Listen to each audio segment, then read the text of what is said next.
Topic है आपका राजस्थान की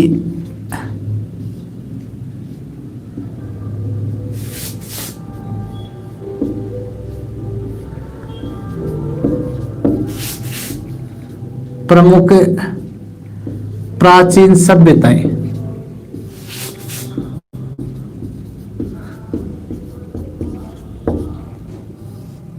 हाँ, आज मित्रों हम शुरुआत करें राजस्थान की प्रमुख जो प्राचीन सभ्यताएं हैं उनको लेंगे। और मित्रों पहले हम लेंगे, देखिए जो सेकंड ग्रेड में आती है 4 प्रमुख सभ्यताएं। सेकंड ग्रेड के अंदर कौन कौन सी सभ्यताएं हैं? देखिए आपके आहड़ है, कालीबंगा सभ्यता है, गणेश्वर है और बैराट। तो आहड़, कालीबंगा, गणेश्वर और बैराट, ये 4 सभ्यताएं मित्रों आपके सेकंड ग्रेड में शामिल है। तो जो स्टूडेंट सेकंड ग्रेड के हैं, पहले मैं 4 सभ्यताएं वो कराऊंगा ताकि उनका कंप्लीट हो जाए। उसके बाद में जितनी सभ्यताएं बचती है आपकी प्राचीन सभ्यताएं, उनको मैं आपको कंप्लीट करवाता जाऊंगा। एक एक करके जितनी भी सभ्यताएं राजस्थान की सभी सभ्यताओं का हम अध्ययन करेंगे। तो चलिए मित्रों अब हम शुरुआत करते हैं एक एक करके जितने भी जो हमारी सभ्यताएं हैं जिनसे हमारे प्राचीन हमें जो साक्ष्य मिलते हैं, पशुपालन हो चाहे खेती हो चाहे अदरवाइज जो भी हो, सभी प्राचीन साक्ष्यों का अब अध्ययन करते हैं एक एक करके। सबसे पहले आज हम सबसे बड़ी जो सभ्यता है वो लेंगे कालीबंगा सभ्यता।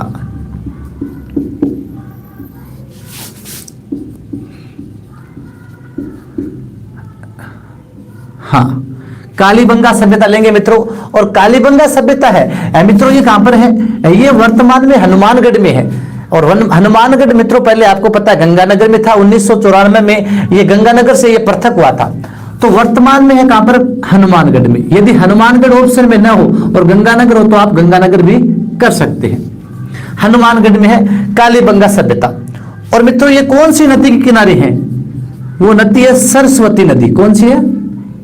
सरस्वती नदी, जिसे आप अब कहते हैं घग्गर नदी, आंतरिक प्रवाह की सबसे बड़ी नदी सरस्वती नदी घग्गर नदी के किनारे। और मित्रों इस नदी के किनारे जो उपनाम है वो आप जानते हो, कई नामों से जानते हैं। सरस्वती नदी को घग्गर नदी भी कहते हैं, इसे द्वेषवती नदी कहते हैं, इसे मृत नदी कहते हैं, इसे नट नदी कहते हैं। तो सरस्वती, घग्गर, द्वेष, मृत नदी, नट नदी, ये सारे के सारे उपनाम इसी नदी के हैं। ठीक है मित्रों। तो कालीबंगा जो सभ्यता पढ़ रहे हैं मित्रों, ये हनुमानगढ़ जिले में है। वर्तमान में सरस्वती या घग्गर नदी के किनारे पर यह सभ्यता आपकी है। ठीक है मित्रों। अब मित्रों जो कालीबंगा है, इस कालीबंगा का जो अर्थ क्या होता है? वैसे ये कालीबंगा शब्द है, ये सिंधी भाषा का शब्द है। कालीबंगा कैसा है? सिंधी भाषा का शब्द है। कालीबंगा है मित्रों एक सिंधी भाषा का शब्द है और जिसका शाब्दिक अर्थ होता है मित्रों काले रंग की चूड़ियां। क्या होता है? काले रंग की चूड़ियां। यह भी एक बार प्रश्न आया था कि कालीबंगा का शाब्दिक अर्थ क्या होता है? कालीबंगा का शाब्दिक अर्थ क्या होता है मित्रों? तो कालीबंगा का मित्रों जो शाब्दिक अर्थ होता है वो होता है काले रंग की चूड़ियां। क्या होता है? काले रंग की चूड़ियां, ये कालीबंगा का शाब्दिक अर्थ है। ठीक है, आगे बढ़े।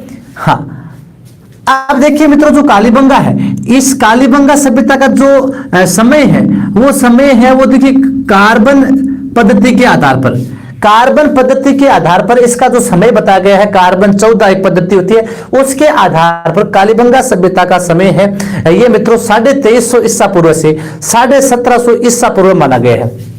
तो कार्बन 14 पद्धति के आधार पर, कार्बन 14 पद्धति के अनुसार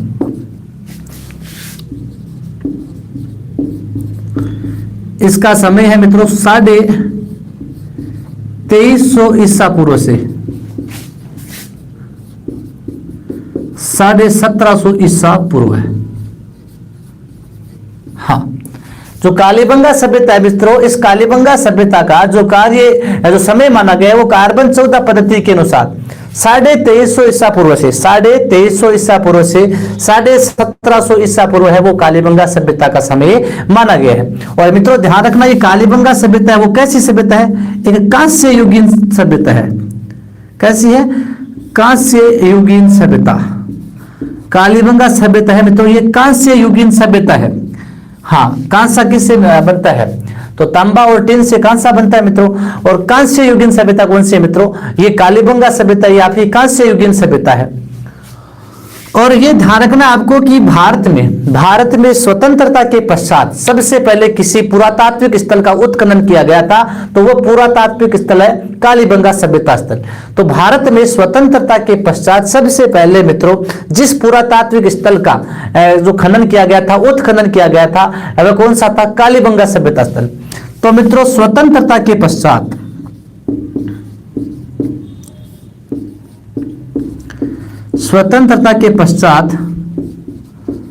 सबसे पहले इसी सभ्यता स्थल का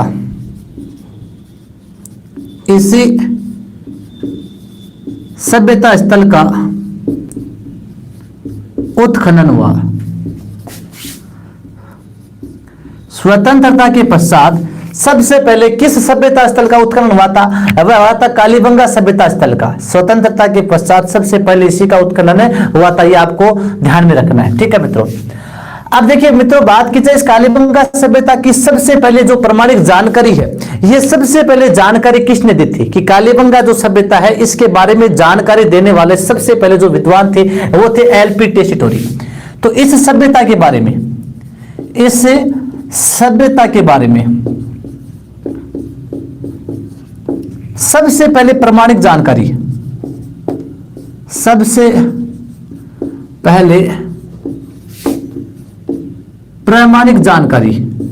किसने दी? कालीबंगा सभ्यता के बारे में सबसे पहले किसने बताया? तो सबसे पहले बताया था मित्रों एलपी टेसीटोरी, लुइजी पियाजे टेसीटोरी, जो इटली के थे मित्रों, बीकानेर के गंगा सिंह के दरबार में थे, चारण साहित्य लिखा था उन्होंने। तो एलपी टेसीटोरी जो इटली के थे, हाँ बीकानेर में इनकी छतरी भी बनी है। तो एलपी टेसीटोरी है मित्रों, एलपी टेसीटोरी ने इस कालीबंगा सभ्यता के बारे में सबसे पहले बताया था।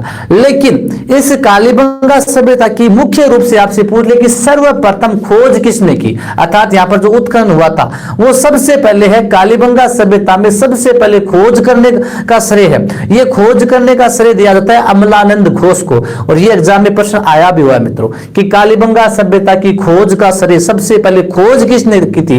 तो इस सभ्यता के बारे में हालांकि थोड़ी बहुत जानकारी है वो एलपी टेसीटोरी ने बताई थी, लेकिन मुख्य रूप से खोज का नाम आ जाए तो मित्रों इसकी खोज इस सभ्यता की वो अमलानंद घोष ने की थी 1952 ईस्वी में। तो इस सभ्यता की सर्वप्रथम खोज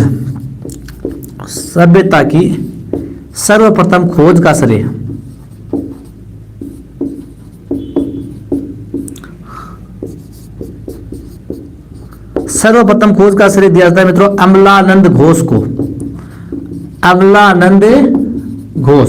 तो सर्वप्रथम जो इसकी खोज का श्रेय मित्रों अमलानंद घोष को दिया जाता है 1952 ईस्वी में की थी। कब की थी? 1952 ईस्वी में। इसके बाद में मित्रों इसी सभ्यता स्थल की जो विस्तृत खोज की थी, हाँ कालीबंगा सभ्यता स्थल की विस्तृत खोज, कालीबंगा सभ्यता स्थल की विस्तृत खोज किसने की थी? बी.वी. लाल, ब्रजवासी लाल और बी.के. थापर, बालकृष्ण थापर। तो बी.वी. लाल तथा बी.के. थापर, बालकृष्ण थापर, इन्होंने 1961 से लेकर 69 तक है मित्रों इसकी विस्तृत खोज की थी कालीबंगा सभ्यता स्थल की। तो मित्रों हम कालीबंगा सभ्यता स्थल पढ़ रहे हैं, एक बार वापस रिपीट कीजिए। यह सभ्यता स्थल मित्रों पहले गंगानगर में आता था, लेकिन गंगानगर से हनुमानगढ़ जो अलग हो गया था 1994 में, तो उसके पश्चात ही कालीबंगा सभ्यता हनुमानगढ़ में आता है, ठीक है। सरस्वती नदी के किनारे पर है मित्रों, और ध्यान रखना ये सिंधु घाटी का एक प्रमुख नगर माना गया है। कालीबंगा सभ्यता है ये सिंधु घाटी का ये क्या है? प्रमुख नगर माना गया है। घग्गर नदी के किनारे पर है, जिसे सरस्वती द्वेषवती नदी कहते हैं, मृत नदी कहते हैं, ठीक है। सिंधी भाषा का शब्द है, कालीबंगा कैसा है? सिंधी भाषा का शब्द है मित्रों, जिसका शाब्दिक अर्थ होता है काले रंग की चूड़ियां, ठीक है। इसका समय कार्बन 14 पद्धति के अनुसार मित्रों 2350 ईसा पूर्व से 1750 ईसा पूर्व होता है, ठीक है। कालीबंगा सभ्यता कैसी सभ्यता है मित्रों? यह एक कांस्य युगीन सभ्यता, ये आपको ध्यान में रखना है। और स्वतंत्रता के पश्चात भारत में सबसे पहले जिस सभ्यता स्थल का उत्खनन हुआ था वह कौन सा था? वह कालीबंगा सभ्यता स्थल था। ठीक है, इसके पश्चात देखिए इस सभ्यता के बारे में सबसे पहले जानकारी देने वाला विद्वान था एलपी टेसीटोरी, जबकि इस सभ्यता की सबसे पहले खोज का श्रेय है अमलानंद घोष को दिया था 1952 में। ठीक है, और इसी सभ्यता की मित्रों विस्तृत खोज किसने की थी? बीवी लाल, ब्रजवासी लाल तथा बीके थापर ने इसकी विस्तृत खोज की थी। इतना हो गया तो मित्रों लीजिए स्क्रीनशॉट।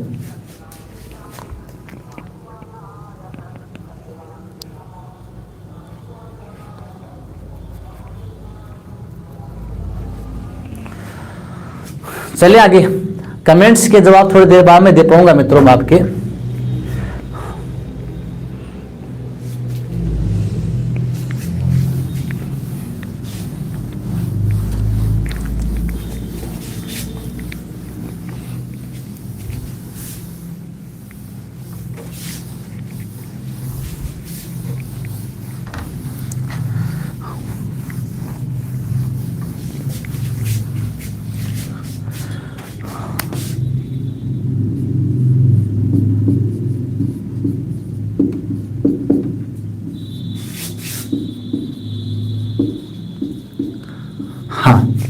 इसी के बारे में पढ़ रहे हैं मित्रों। अब आगे देखिए, अब इस कालीबंगा सभ्यता की हम मित्रों क्या पढ़ रहे हैं? विशेषताएं।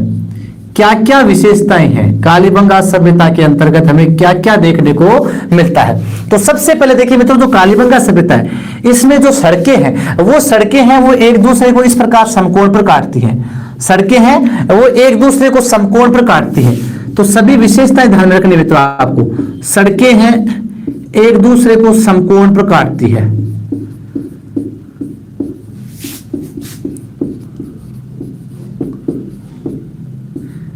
कालीबंगा सभ्यता में मित्रों सड़कें हैं वो एक दूसरे को कैसे काटती हैं? समकोण पर एक दूसरे को काटती है, एक दूसरे को समकोण पर काटती है। और इन सड़कों के किनारे पर जो मकान बने हैं मित्रों, सड़कों के किनारे पर जो मकान बने हैं उन मकान बनाने की जो विधि है या मकानों को बनाने की जो पद्धति है, उन मकान बनाने की पद्धति को इसे कहते हैं मित्रों, इसी में आपके चेमस्फोर्ड पद्धति कहते हैं, ग्रिड पद्धति भी कहते हैं।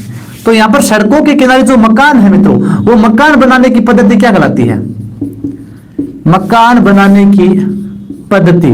सड़कों के समकोण काटने के किनारे पर जहां पर मकान बनते हैं तो उस मकान बनाने की पद्धति को इसमें क्या कहते हैं मित्रों? ग्रिड पद्धति। ग्रिड पद्धति, जाल पद्धति, ग्रिड पद्धति, जाल पद्धति, ऑक्सफोर्ड पद्धति, ऑक्सफोर्ड पद्धति।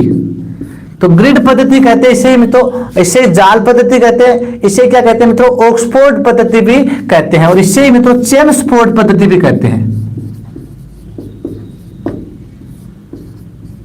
चेमस्फोर्ड पद्धति भी मित्रों इसे कहते हैं। तो ये आपको ध्यान में रखना है। तो मित्रों यहाँ पर जो मकान बनाने की विधि है कालीबंगा सभ्यता में सड़कों के किनारे पर, उन मकान बनाने की विधि को, इसी विधि को ग्रिड पद्धति कहते हैं, इसे जाल पद्धति, इसे इंग्लिश बॉन्ड पद्धति भी कहते हैं, इसे ऑक्सफोर्ड पद्धति भी कहते हैं, इसे चेमस्फोर्ड पद्धति भी कहते हैं। ये आपको ध्यान में रखना है। अब देखिए मित्रों, इस कालीबंगा सभ्यता में जो मकान है उन मकानों के जो मुख्य दरवाजे होते हैं, मुख्य दरवाजे या खिड़कियां होती है, ये खिड़कियां या दरवाजे आगे की तरफ ना होकर क्या होते हैं? घर के पिछले साइड में होते हैं। तो यानी कालीबंगा सभ्यता में मित्रों जो मकान है वो मकानों के जो दरवाजे या खिड़कियां हैं आगे की तरफ न खुलकर कहां खुलते हैं? पीछे की तरफ खुलते हैं। तो इस सभ्यता में मकानों के दरवाजे व खिड़कियां, दरवाजे व खिड़कियां आगे की तरफ न खुलकर, आगे की तरफ न खुलकर पीछे की तरफ खुलते हैं, पीछे की तरफ खुलते हैं। तो ये भी आपको ध्यान में रखना है मित्रों। तो इसी सभ्यता में मित्रों मकानों के दरवाजे हैं या जो खिड़कियां हैं वो आगे की तरफ न खुलकर कहां खुलते हैं, पिछले साइड में खुलते हैं, आपको ध्यान में रखना है। और मित्रों यहां पर जो प्रारंभिक स्वरूप में मित्रों जो मकान बनाए गए, प्रारंभिक स्वरूप में मित्रों यहां पर जो मकान बनाए गए वो उन मकानों में आपको यह भी ध्यान रखना है कि कच्ची ईंटों का प्रयोग हुआ था प्रारंभिक स्वरूप में। हालांकि बाद में कहते हैं कि यहां पर कालीबंगा सभ्यता में पक्की ईंटें भी देखने को मिलती है, लेकिन प्रारंभिक स्वरूप में जो मकान बने थे उनमें कच्ची ईंटों का प्रयोग हुआ था। और इसी कारण इस सभ्यता को कहते हैं दीनहीन सभ्यता। क्या कहते हैं? दीनहीन सभ्यता या गरीब बस्ती की सभ्यता। तो मकानों के प्रारंभिक स्वरूप में, मकानों के प्रारंभिक स्वरूप में कच्ची ईंटों का प्रयोग हुआ, कच्ची ईंटों का प्रयोग हुआ, कच्ची ईंटों का प्रयोग हुआ। अतः इसे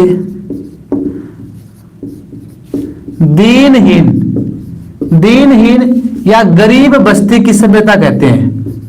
दीनहीन या गरीब बस्ती की सभ्यता कहते हैं। तो आपको यह भी ध्यान में रखना है मित्रों, कालीबंगा सभ्यता है, इस कालीबंगा सभ्यता के प्रारंभिक स्वरूप में जो मकान बने थे उन मकानों में कच्चे ईंटों का प्रयोग हुआ था। इसीलिए इसे क्या कहते हैं मित्रों? दीनहीन। इसे क्या कहते हैं मित्रों? दीनहीन या गरीब बस्ती की सभ्यता। क्या कहते हैं इसे?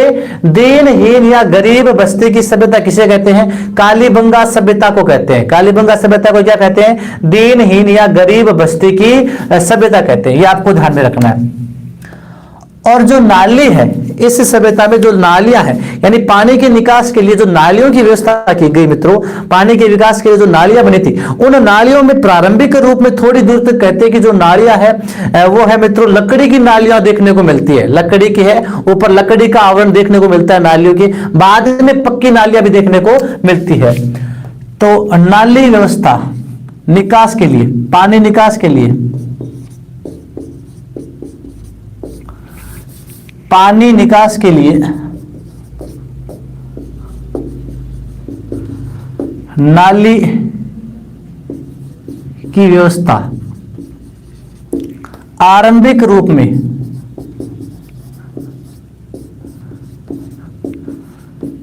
लकड़ी की नालियां देखने को मिलती है। लकड़ी की आरंभिक रूप में लकड़ी की नालियां देखने को मिलती है तथा बाद में पक्की नालियां भी बनी, पक्की नालियां बनी। अर्थात जो पानी निकालने के लिए, घरों के निकालने के पानी निकालते हैं, उनमें से कहते हैं कि थोड़ी दूरी तक तो कहते हैं मित्रों जो नालियां थी वो किसकी थी? वो लकड़ी की नालियों का रूप देखने को मिलता है। और बाद में जो घर से बाहर आगे रास्ते में जो पानी निकलता है वहां पर कहते हैं कि पक्की नालियां भी देखने को मिलती है। ये सारे के सारे मित्रों इसी सभ्यता में देखने को आपको मिलते हैं। इसके अलावा देखिए मित्रों, विश्व में सबसे पहले कहते हैं कि जुते हुए खेत के साक्ष्य, सबसे पहले जुते हुए खेत के साक्ष्य किस सभ्यता में मिलते हैं? कालीबंगा सभ्यता में मिलते हैं। अर्थात कहते हैं यहाँ पर एक साथ दो खेती है, वो गेहूं और जौ के प्रमाण मिलते हैं। तो सबसे पहले जुते हुए खेत के प्रमाण, सबसे पहले जुते हुए खेत के प्रमाण।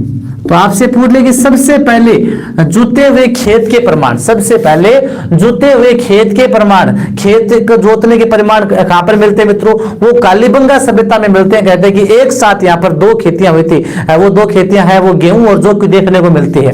और कई जगह ये भी देखने को मिलते हैं कि इस सभ्यता में कुछ दूरी पर चना और उसके बाद में अधिकांश दूरी पर सरसों भी देखने को मिलती है। सबसे पहले भूकंप के साक्ष्य, सबसे पहले भूकंप के साक्ष्य मित्रों वो किस सभ्यता में मिले थे? भूकंप के साक्ष्य। तो सबसे पहले मित्रों जो भूकंप के साक्ष्य थे, ये भूकंप के साक्ष्य भी मित्रों कालीबंगा सभ्यता में देखने को मिलते हैं। अर्थात कहते हैं कि सभ्यता का जो पतन हुआ था वो कहते हैं कि इसी कारण है, आगे जाकर सभ्यता का पतन हुआ था कि भूकंप के कारण भी मित्रों यहाँ पर मकानों में दरारें वगैरह आ गई थी।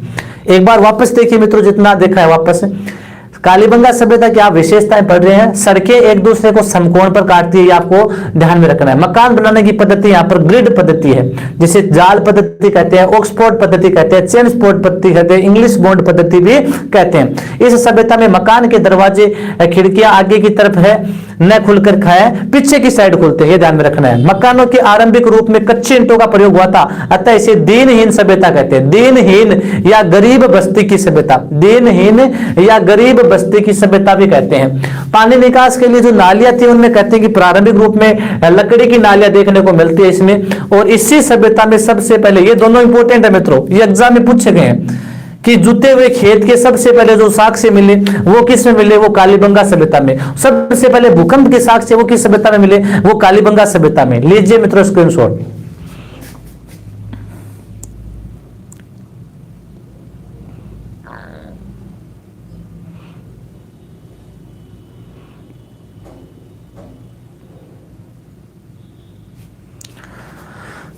चलिए आगे।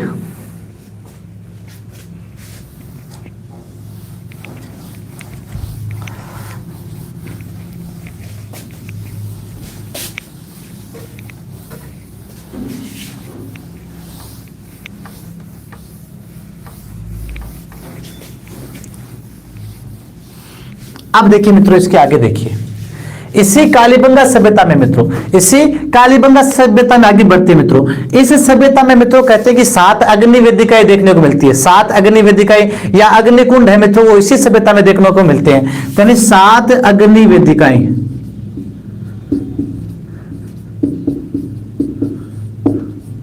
या अग्निकुंड भी बोल सकते हो आप। 7 अग्नि वेदिकाएं मिली, जिनमें 7 अग्निकुंड मिले या 7 अग्नि वेदिकाएं मिली मित्रों, जिनमें कहते हैं कि पशुओं की हड्डियां देखने को मिली, जिनमें पशुओं की हड्डियां भी देखने को मिली। अर्थात ये कह सकते हो कि आप इस सभ्यता में मित्रों है वो पशु बल्ली है, ये पशु बल्ली भी इस सभ्यता में विद्यमान थी। तो जिनमें पशुओं की हड्डियां देखने को मिली, पशुओं की हड्डियां, जिनमें पशुओं की हड्डियां देखने को मिली, जिनमें पशुओं की हड्डियां भी मित्रों देखने को मिली, ये आपको ध्यान में रखना है। पशुओं की हड्डियां इसमें इन 7 अग्नि वेदिकाओं में देखने को मिली थी। अतः आप अंदाजा लगा सकते हो कि यहां पर मित्रों है वो पशु बल्ली भी इसी सभ्यता में थी। हाँ, इस सभ्यता में देखने को मिलती है।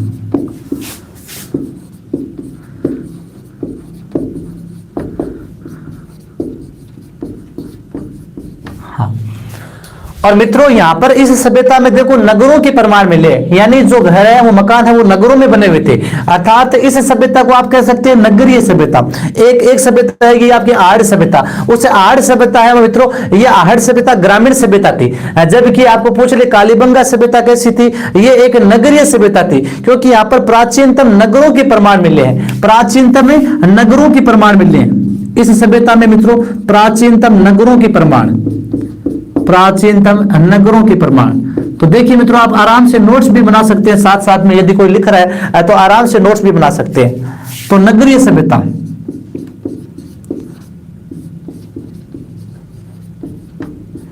हाँ, ये कैसी सभ्यता थी मित्रों? कालीबंगा सभ्यता। ये कालीबंगा सभ्यता है मित्रों, एक नगरीय सभ्यता थी। ठीक है मित्रों। हाँ, अब देखिए मित्रों, इसके आगे चलते हैं। जो कालीबंगा सभ्यता है मित्रों, इसी कालीबंगा सभ्यता की बात की जाए तो इस कालीबंगा सभ्यता में जो पालतू पशु था या पालतू जो जानवर था, ये पालतू जानवर कौन सा था? पालतू जानवर यहाँ पर कुत्ता था। कालीबंगा सभ्यता और आहड़ सभ्यता में भी तो कुत्ता ही देखने को मिलता है। तो पालतू यहाँ का जो जानवर था वो कुत्ता था। कुत्ते के अलावा, इसके अलावा भी मित्रों ये कालीबंगा सभ्यता में देखो कौन कौन से जानवरों से परिचित थी। यहाँ पर ऊंट था, यहाँ पर गाय थी, ऊंट, गाय, भैंस, भेड़, बकरी, बेल, सुअर आदि, यानी इन सभी के क्या है, ये परिचित थे। तो कालीबंगा सभ्यता में मुख्य पालतू जानवर कुत्ते को बताया गया मित्रों। कुत्ते के अलावा आपको पूछे तो कुत्ते के अलावा ऊंट, गाय, भैंस, भेड़, बकरी, बैल, सुअर आदि का पता चलता है। और मित्रों ये भी ध्यान रखना, यहाँ पर जो समाधि है, यानी जो व्यक्तियों को समाधि दी जाती थी, और उन समाधि में मित्रों कहते हैं कि कुत्ते की अस्थियां भी मिली है। तो यहाँ पर जो लोगों को समाधि दी जाती थी, उन समाधि में मित्रों है कुत्ते की अस्थियां भी देखने को मिलती है। अर्थात कुत्ता है वो वफादार बताया गया है। और कुत्ते को भी कहते मित्रों कहते हैं कि व्यक्ति की मृत्यु के पश्चात कुत्ते को भी साथ दफनाने का प्रमाण इसी सभ्यता में मिलता है। इसके बाद में देखिए मित्रों, इसी सभ्यता की बात करें, इसी सभ्यता में मित्रों स्वास्तिक चिन्ह भी देखने को मिलते हैं। घरों पर क्या क्या मिलते हैं? स्वास्तिक चिन्ह। अर्थात आप बोलते हो ना जो साथियां वगैरह बनाते हो इस प्रकार का, हाँ, तो घरों में जो साथिया वगैरह बनाते हैं तो स्वास्तिक चिन्ह है मित्रों, इस सभ्यता में आपको देखने को मिलते हैं। वो स्वास्तिक चिन्ह मित्रों वो इसी सभ्यता में देखने को मिलते हैं। इस सभ्यता में मित्रों मेसोपोटामिया ये एक सभ्यता है मित्रों। मेसोपोटामिया सभ्यता कहां पर है? ये ईरान में सभ्यता है। ईरान में एक सभ्यता है मेसोपोटामिया। और मेसोपोटामिया सभ्यता की तरह यहां पर भी मित्रों इस सभ्यता में है वो मोहरे मिली है, यानी 6 बेलनाकार मोहरे मिली है। 6 बेलनाकार कहते हैं कि मित्रों यहां पर मोहरे मिली है। तो यह सभ्यता मेसोपोटामिया की सभ्यता से मेलजोल रखती है। अर्थात कहते हैं कि इस सभ्यता का जो संबंध था वह मेसोपोटामिया सभ्यता अर्थात ईरान से इसका संबंध माना गया है। यानी ईरान की संस्कृति है और इससे मिलती जुलती बताई गई है। यानी जिस प्रकार मेसोपोटामिया की सभ्यता में जो मोहरे मिली है मित्रों, वो मोहरे इसी प्रकार इसी में मिली है। मेसोपोटामिया सभ्यता की तरह यहां पर 6 बेलनाकार मोहरे मिली है। बेलनाकार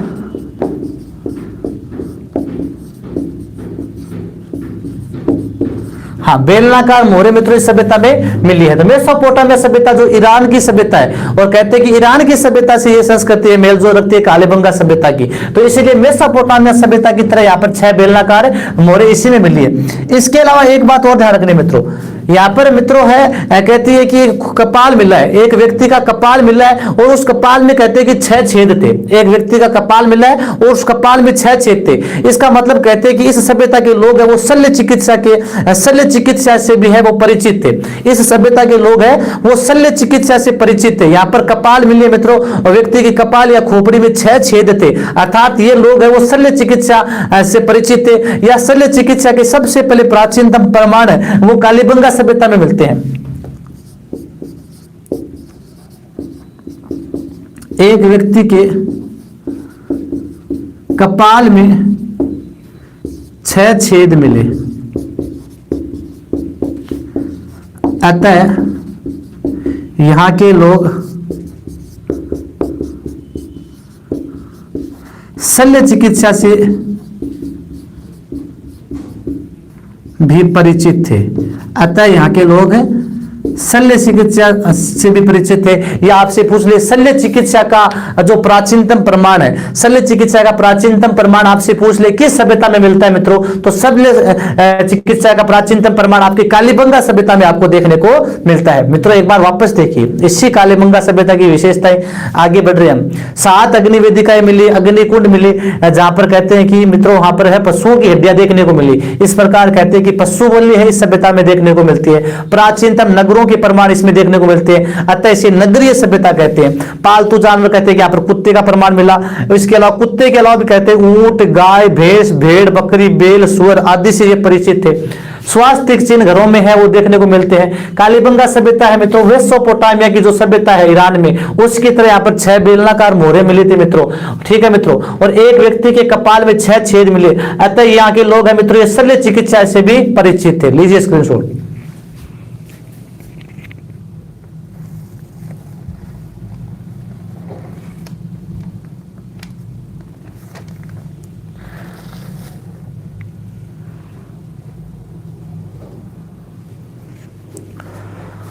चलिए आगे।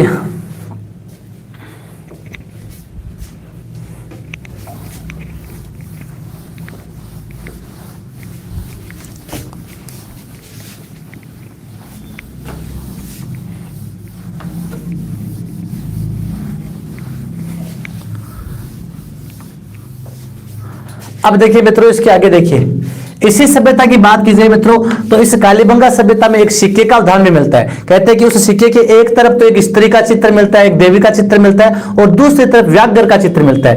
व्याघ्र अर्थात चित्ते का चित्र मिलता है। एक सिक्के के, इसी की विशेषताएं पढ़ रहे हैं मित्रों, एक सिक्के के एक तरफ, एक सिक्के के एक तरफ नारी का चित्र तथा दूसरी तरफ किसका चित्र मिलता है मित्रों? इसमें दूसरी तरफ है व्याघ्र का चित्र मिलता है। दूसरी तरफ व्याघ्र का चित्र मिलता है। एक तरफ नारी का चित्र और दूसरी तरफ किसका मित्रों? व्याघ्र का चित्र है, वो आपके कालीबंगा सभ्यता में देखने को मिलता है। सबसे इंपॉर्टेंट है मित्रों आपका पॉइंट, ये पॉइंट सबसे इंपॉर्टेंट है कि जो डॉक्टर दशरथ शर्मा है, डॉक्टर दशरथ शर्मा ने मित्रों इस कालीबंगा सभ्यता को है सिंधु घाटी सभ्यता की है वो तीसरी राजधानी का है। ये ध्यान रखना मित्रों, डॉक्टर दशरथ शर्मा ने कालीबंगा सभ्यता को है सिंधु घाटी की हड़प्पा और मोहनजोदड़ो के बाद कहते हैं कि इसकी तीसरी राजधानी का है। तो मित्रों ये ध्यान रखना आपको, डॉक्टर दशरथ शर्मा ने कालीबंगा सभ्यता को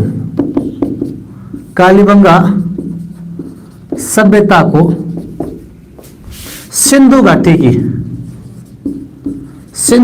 की तीसरी राजधानी कहा है। यह भी आपको ध्यान रखना है। डॉक्टर दशरथ शर्मा ने किस सभ्यता को है वो सिंधु घाटी की हड़प्पा और मोहनजोदड़ो के बाद तीसरी राजधानी कहा है मित्रों? तो ये ध्यान रखना आपको, कालीबंगा सभ्यता, ये इंपॉर्टेंट है मित्रों। इसी सभ्यता में आगे बढ़ते हैं मित्रों। कालीबंगा सभ्यता में मित्रों जो मकान है, मकान में जो भवन है, उन भवनों की जो फर्श है वो अलंकृत एवं सजावटी मिलते हैं। यहां पर जो भवनों के फर्श है, भवनों के फर्श अलंकृत वह सजावटी मिलते हैं। भवनों के फर्श अलंकृत व सजावटी मिलते हैं। यहाँ के भवनों के जो फर्श है वो अलंकृत और सजावटी मिलते हैं। ठीक है, इसके अलावा देखिए मित्रों आगे बात करें, यहाँ पर जो सभ्यता, ये कालीबंगा सभ्यता, इसमें त्रिस्तरीय सभ्यता के अवशेष मिलते हैं। त्रिस्तरीय सभ्यता अर्थात यहाँ पर कहते हैं कि जो उच्च वर्ग के लोग थे वो दुर्गों में रहते थे, और निम्न वर्ग के लोग हैं वो कच्ची बस्तियों में रहते थे, और मध्यम वर्ग के लोग हैं वो साधारण परिवारों में, साधारण घरों में निवास करते थे। तो यहां पर मित्रों त्रिस्तरीय सभ्यता के अवशेष मिले, त्रिस्तरीय सभ्यता के अवशेष मिले। कालीबंगा सभ्यता में त्रिस्तरीय सभ्यता के अवशेष मिले। ये आपको ध्यान में रखना है। किस प्रकार? यानी उच्च वर्ग के लोग तो कहां रहते हैं? दुर्गों में रहते हैं, और निम्न वर्ग के लोग इसमें कहते हैं कच्ची बस्तियों में रहते हैं। ये आपको ध्यान में रखना है। ठीक है मित्रों, अब बात करें मित्रों इस कालीबंगा सभ्यता की, तो यह भी ध्यान रखना, ये कालीबंगा सभ्यता है वो बीकानेर में एक सभ्यता है सोनथी। वो बीकानेर की जो सोनथी सभ्यता है वो इस कालीबंगा सभ्यता की समान है। अर्थात कहते हैं कि सोनथी और कालीबंगा है एक दूसरे के समकालीन मान सकते हैं कि इन दोनों में समानता देखने को मिलती है। तो पूछ ले भाई कालीबंगा सभ्यता के समान ही आपको कौन सी सभ्यता में इसके समान अवशेष देखने को मिलते हैं? तो वो अवशेष मित्रों सोनथी सभ्यता बीकानेर में देखने को मिलते हैं। ये भी ध्यान रखना, इसी सभ्यता के समान, इसी सभ्यता के समान अवशेष, इसी सभ्यता के समान अवशेष कहां मिलते हैं मित्रों? सोनथी सभ्यता। और सोनथी सभ्यता कहां मित्रों? सोनथी सभ्यता बीकानेर में है। कहां पर है? बीकानेर में देखने को मिलते हैं। ये आपको ध्यान में रखना है मित्रों, बीकानेर में है देखने को मिलते हैं। ये आपको ध्यान में रखना है। अब देखिए मित्रों आगे बात करते हैं इसी में, इस सभ्यता में क्या क्या मिला। देखो इस सभ्यता में मित्रों देखो सर्वाधिक मिट्टी के बर्तन, सर्वाधिक मिट्टी की वस्तुएं, सर्वाधिक मिट्टी की वस्तुएं आपसे पूछ ले कि सर्वाधिक मिट्टी की वस्तुएं, तो मित्रों सर्वाधिक मिट्टी की वस्तुएं हैं वो इसी सभ्यता में देखने को मिलती है। सर्वाधिक मिट्टी की वस्तुएं, सर्वाधिक मिट्टी की वस्तुएं, अर्थात मिट्टी की वस्तुओं की बात करें मित्रों यहां पर, तो मिट्टी की वस्तुओं में देखो मिट्टी की बैलगाड़ी, यहां पर मिट्टी की बैलगाड़ी। इसके अलावा देखिए मित्रों, मिट्टी की गेंद मिलती है। मिट्टी का पैमाना देखने को मिलता है। मिट्टी का कुत्ता, ये सारे के सारे मित्रों इसी में देखने को मिलते हैं। तो मिट्टी की बैलगाड़ी, मिट्टी की गेंद, मिट्टी का पैमाना, मिट्टी का कुत्ता, ये सारे पूछ ले वो किस में मिलते हैं मित्रों? ये कालीबंगा सभ्यता में मिलते हैं। ठीक है, हाँ। आगे देखिए मित्रों, इसमें इसी सभ्यता की बात की जाए तो इसमें मित्रों ताम्र के भी मिलते हैं, यानी तांबे के अवशेष भी मिले हैं। यानी यहां पर कहते हैं कि तांबे की चूड़ियां मिली है, तांबे की चूड़ियां मिली है। और ताम्र वृषभ अर्थात तांबे का सांड का एक है वो अवशेष मिला है। यहाँ पर तांबे की कुल्हाड़ियां वो भी इसमें देखने को मिलती है। तांबे की कुल्हाड़ियां भी इसमें देखने को मिलती है। तो देखिए मित्रों, इसमें क्या क्या मिला है? तांबे की चूड़ियां, ताम्र वृषभ प्रतिमा। आपसे पूछ ले कि ताम्र वृषभ प्रतिमा अर्थात तांबे का जो सांड की प्रतिमा है, तांबे का सांड है इसकी प्रतिमा, तांबे के बेल की प्रतिमा, वो मित्रों इसी सभ्यता में मिलती है। हाँ, तांबे की कुल्हाड़ी, तो तांबे की कुल्हाड़ी है मित्रों, वो भी इसी में मिलती है। ताम्र वृषभ प्रतिमा देखने को मिलती है, तांबे की कुल्हाड़ी है मित्रों, वो भी आपको इस सभ्यता में आपको देखने को मिल जाएगी। ये सारी की सारे मित्रों इसी सभ्यता में देखने को मिलती है। इसके अलावा बात की जाए मित्रों इसी सभ्यता की, तो इस सभ्यता का जो मुख्य आधार था, मुख्य व्यवसाय था, यानी इस सभ्यता के विकास का है वो मुख्य आधार था। वो मुख्य आधार क्या था? यहाँ का वाणिज्य उद्योग था। वाणिज्य उद्योग, कृषि, पशुपालन, ये सारे के सारे आते हैं इसमें। इस सभ्यता के विकास का आधार, इस सभ्यता के विकास का आधार क्या था? तो वाणिज्य, कृषि व पशुपालन, वाणिज्य, कृषि, पशुपालन, उद्योग है। ये सारे के सारे मित्रों इसी सभ्यता के विकास के हैं, वो स्रोत माने गए हैं, विकास के आधार माने गए। ये आपको ध्यान में रखना है। ठीक है,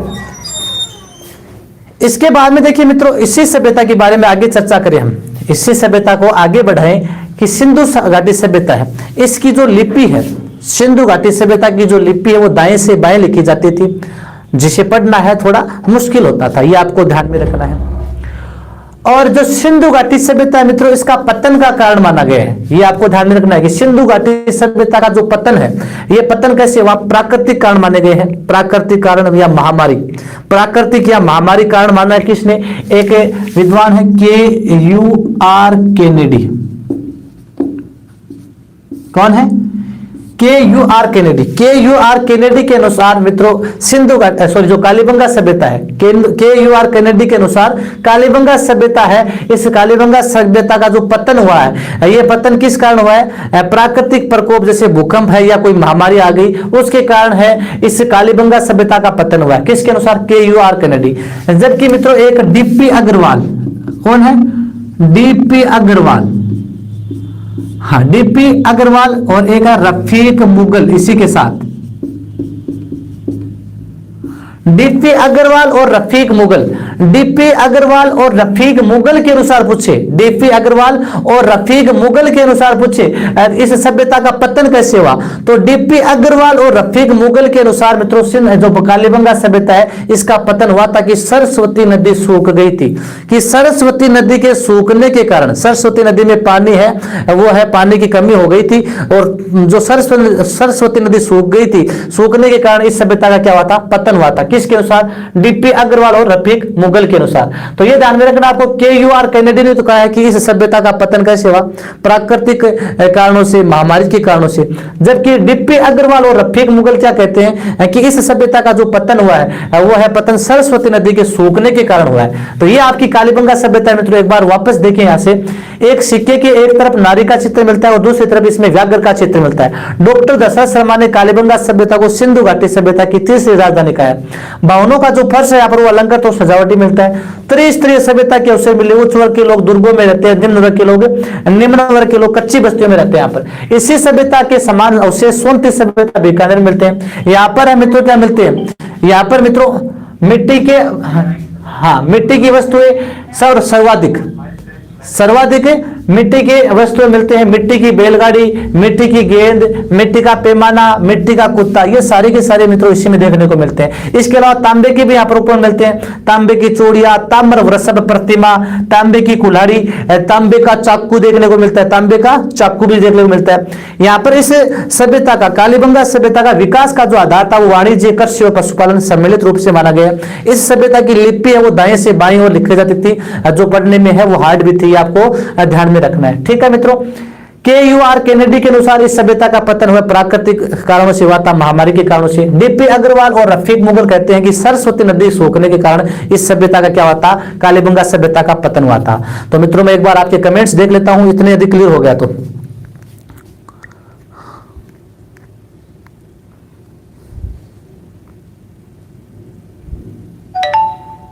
एक बार मैं आपके कमेंट्स देख लेता हूं। हाँ जी बिल्कुल अलका जी को मौत, मिट्टी की जो सर्वाधिक वस्तु है वो इसी में देखने को मिलती है आपकी। एक बार मैं आपके कमेंट्स देख लेता हूं। बिल्कुल जी, हाँ मित्रों ये आपकी कौन सी सभ्यता चल रही है, आपकी कालीबंगा सभ्यता चल रही है।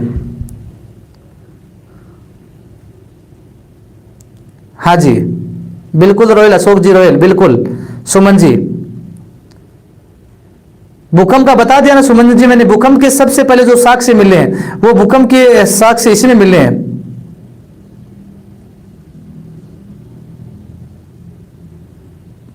मैंने आपको कालीबंगा सभ्यता के बारे में बताया मित्रों, यहां पर बहुत इंपॉर्टेंट है मित्रों, सबसे इंपॉर्टेंट सभ्यता है आपकी। यदि क्लियर हो गई तो मित्रों आगे बढ़ जाए हम। बिल्कुल अंशिका जी मीना, यहाँ पर जो कब्र मिली है वो अंडाकार मिली है, यानी ये कहते हैं कि जो समाधि है, समाधि दी जाती थी वो अंडाकार कब्र खोदकर उसमें समाधि दी जाती थी। और मैं आपको समाधि की बात आ गई तो मैं बता देता हूं मित्रों, जो समाधि है वो किस प्रकार देते थे। यहाँ पर 3 प्रकार से समाधि की यहाँ पर विवरण मिलता है। एक प्रकार तो है समाधि का विवरण इस प्रकार मिलता है कि कालीबंगा सभ्यता में लोगों को समाधि देते थे उस समय, यानी उस व्यक्ति के जो मुंह है वो मुंह तो ऊपर करके देते थे, और उसका जो सिर है वो सिर उत्तर की दिशा में, और पैर है वो दक्षिण की दिशा में होते थे, और मुंह उसका ऊपर होता था। फिर व्यक्ति को है दफना दिया जाता था, यानी गाड़ दिया जाता था। यह समाधि का पहला रूप था। समाधि का दूसरा रूप कौन सा था कालीबंगा सभ्यता में मित्रों? समाधि का दूसरा रूप क्या था? यह दूसरा रूप ऐसा था मित्रों कि इस सभ्यता में है वो लोगों को है एक गोल मटोल करके, यानी उसकी हड्डियां वगैरह तोड़ के उसको गोल मटोल कर लेते थे, और एक बोरी वगैरह होती थी उसमें गोल मटोल करके डाल के और फिर उसको दफना देते थे। और तीसरा रूप है मित्रों वो ऐसा है कि किसी व्यक्ति की मृत्यु के पश्चात ये अंडाकार वो खोदते थे, एक गड्ढा खोदते थे, अंडाकार कब्र खोदते थे, उसके अंदर उस व्यक्ति के साथ कुछ खाद्य सामग्री भी है उस व्यक्ति के साथ गाड़ते थे। तो ये मित्रों है आपकी कालीबंगा सभ्यता है, मैंने आपको पढ़ाई है, जितने इसमें बनते इंपॉर्टेंट तथ्य मैंने आपको सारे बताए। चलिए लीजिए स्क्रीनशॉट।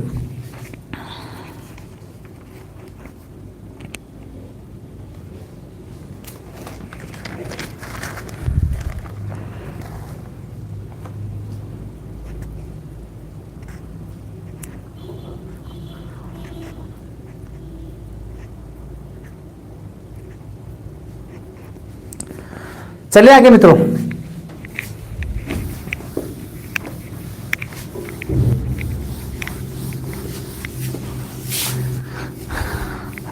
अब एक सभ्यता और ले लेते हैं मित्रों। यहां पर हम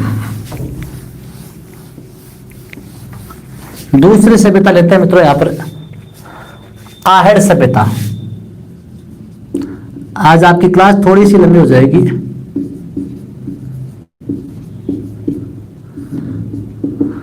सेकंड नंबर कौन सी है मित्रों आपकी? आहड़ सभ्यता। हाँ, आहड़ सभ्यता कहां पर है मित्रों?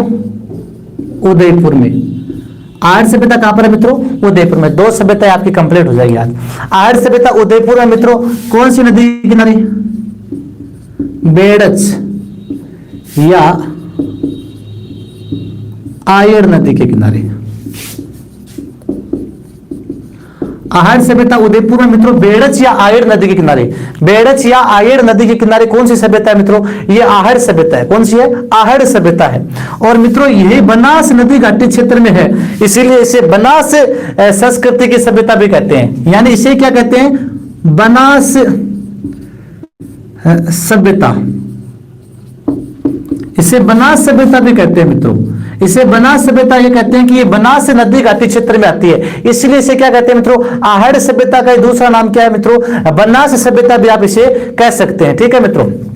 हाँ, अब आहड़ सभ्यता मित्रों इसका जो काल है, इस रेडियो या कार्बन 14 पद्धति के अनुसार इसका काल कौन सा है?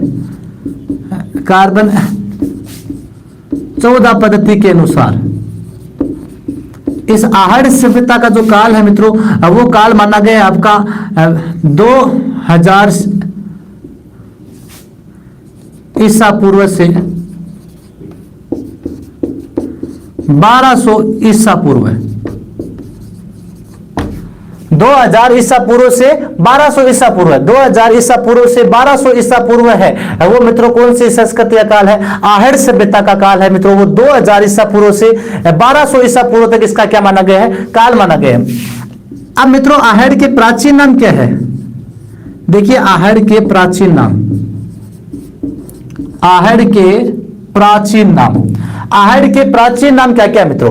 तो देखिए मित्रों आहड़ को कहते हैं ताम्रवती नगरी। क्या कहते हैं? ताम्रवती नगरी। और मित्रों आपको कंफ्यूज ये करता है कि भारत में ताम्र सभ्यता की जननी किसे कहते हैं? देखो मित्रों आपको पूछ ले ताम्रवती नगरी, तो ताम्रवती नगरी तो कहते हैं आहड़ को। और आपको पूछ ले भारत में ताम्र सभ्यता की जननी, वो है गणेश्वर सभ्यता, जिसके बारे में हम आगे पढ़ेंगे। ठीक है मित्रों, आहड़ के प्राचीन नाम ताम्रवती नगरी कहते हैं इसे। ठीक है, इसे कहते हैं मित्रों आघाटपुर। क्या कहते हैं मित्रों? आघाटपुर। आघाटपुर इसलिए कहते हैं कि यहाँ पे उत्खनन में मित्रों एक दुर्ग मिला था, वो दुर्ग था आघाट दुर्ग। आघाट दुर्ग मिला था, इसलिए क्या कहते हैं? आघाटपुर। मित्रों इसी को कहते हैं, इसी आहड़ सभ्यता को क्या कहते हैं मित्रों? इसी को मित्रों कहते हैं बनास आयड़ सभ्यता। बनास या आयड़ सभ्यता इसी को कहते हैं। और ये बनास या आयड़ सभ्यता ये जो नाम दिया है, ये नाम एच.डी. सांकलिया ने दिया है। Professor H D. सांकलिया, पूना विश्वविद्यालय के प्रोफेसर एच.डी. सांकलिया ने इसे बनास या आयड़ सभ्यता भी कहा है। इसे ही मित्रों क्या कहा है? आहड़। आहड़ सभ्यता को क्या कहते हैं मित्रों? आहड़ सभ्यता को मित्रों कहते हैं मर्तकों के टिल्ले की सभ्यता। मर्तकों के टिल्ले की सभ्यता मित्रों इसे क्या कहते हैं? मर्तकों के टिल्ले की सभ्यता। किसे कहते हैं? आहड़ सभ्यता को। क्योंकि कहते हैं कि आहड़ सभ्यता के बारे में एक प्राचीन गड्ढा मिलता है यहाँ पर, और उस प्राचीन गड्ढे के आधार पर बताया जाता है कि इस सभ्यता को बनने में कहते हैं कि ये 8 बार बनी थी और 8 बार उजड़ने का प्रमाण मिलता है। आहड़ में बने एक गड्ढे के आधार पर, प्राचीन गड्ढे के आधार पर कहते हैं कि ये आहड़ संस्कृति या आहड़ सभ्यता है, इसके 8 बार बनने और 8 बार बिगड़ने के प्रमाण मिलते हैं। 8 बार बनने और 8 बार बिगड़ने के प्रमाण भी इसमें देखने को आपको मिलते हैं, आपको ध्यान में रखना है। इसका उत्खनन, आहड़ जो सभ्यता है मित्रों, आहड़ सभ्यता का उत्खनन सर्वप्रथम किसने किया था? आहड़ सभ्यता का जो सर्वप्रथम उत्खनन है वो किसने किया था मित्रों? अक्षय कीर्ति व्यास ने। किसने किया था? अक्षय कीर्ति व्यास ने किया था। आहड़ जो सभ्यता है मित्रों, आहड़ जो सभ्यता स्थल है, इसका सबसे पहले जो उत्खनन है वो अक्षय कीर्ति व्यास ने किया था 1953 में। कब किया था? अक्षय कीर्ति व्यास ने 1953 में किया था। इसके बाद में मित्रों एक नाम आता है आर.सी. अग्रवाल। क्या नाम आता है? रतन चंद्र अग्रवाल। रतन चंद्र अग्रवाल ने मित्रों किया था 1956 में। रतन चंद्र अग्रवाल ने इसका उत्खनन कब किया था?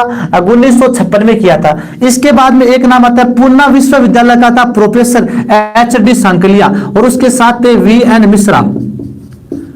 वी.एन. मिश्रा व H D. Sankalia, professor H D. Sankalia, Dhirajlal Sankalia,